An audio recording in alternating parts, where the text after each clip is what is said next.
Our prints and multiples auction will feature a number of diverse kinds of prints and multiples, as the name suggests.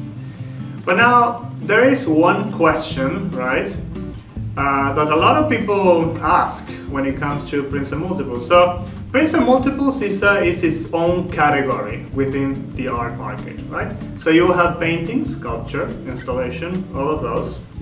And then you will have prints and multiples. Now, for some reason, a lot of people think that a print is just a photocopy of a painting, right? That's like, I've heard it many times.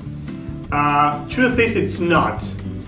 Many times you will find prints that are based on paintings, but depending on the process used to create that impression, it won't be exactly the same as the painting, right? There's something called giclée print or C-print. These are all digital prints.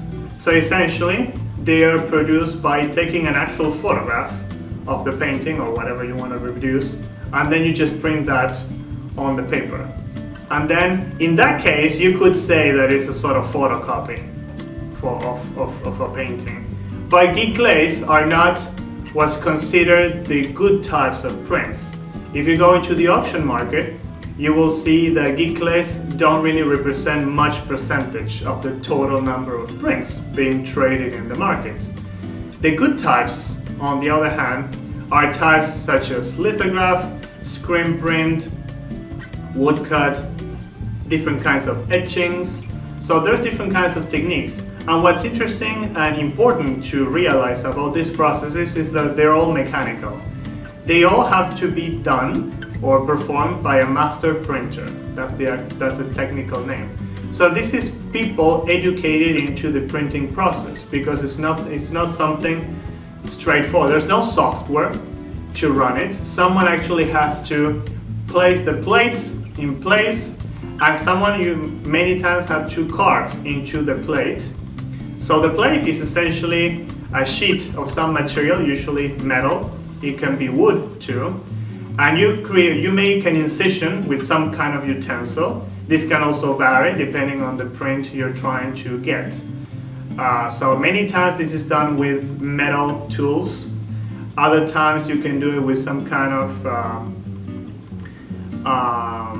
needle with diamond point. So you create an extra fine trace with those utensils.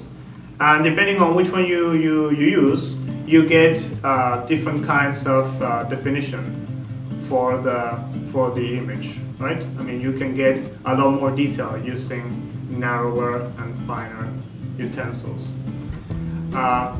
Prints and multiples also, they tend to be limited editions, but there are also open editions out there. Open edition just means that it's not limited.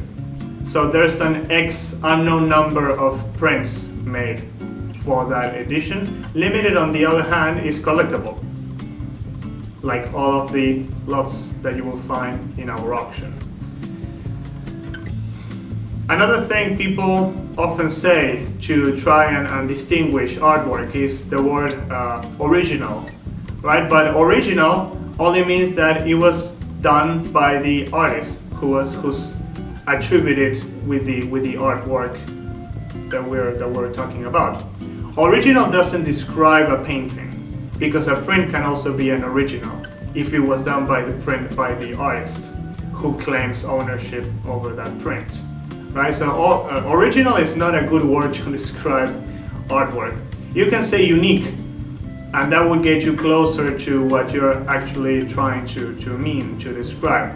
So a unique piece is a one-off. Paintings, for the most part, are one-offs, so they're all uniques, and they're also all originals. Prints are also originals, unless they're forgeries, but for the most part they're originals, but they are not unique. They usually come in limited editions or open editions. You can have unique prints too, and these have a special name, which is monotype or monoprint. So these are unique prints. It's also important to realize that a lot of prints were conceived as prints. So this notion of just taking a picture of some painting and just plastering it on paper is not true at all. It's just true for the Giclées, the C prints, these digital prints. But for a lot of other kinds of prints, it's not. Because a lot of artists, one of the better examples is Ellsworth Kelly, the famous American minimalist. He chose to produce so much of his body of work that still exists and is traded regularly in the market as prints. He was a master printer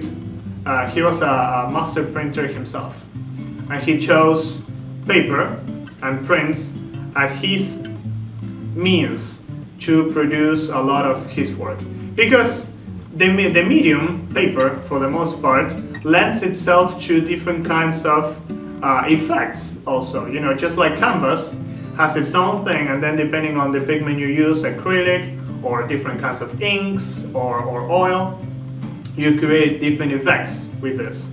And with prints, you can also create different effects, because just the medium paper, and also just talking about paper, you can talk for hours about the different kinds of papers that, you know, are available nowadays in the market. You have watercolor papers that are porous and that allow the inks to go in to create a flat effect.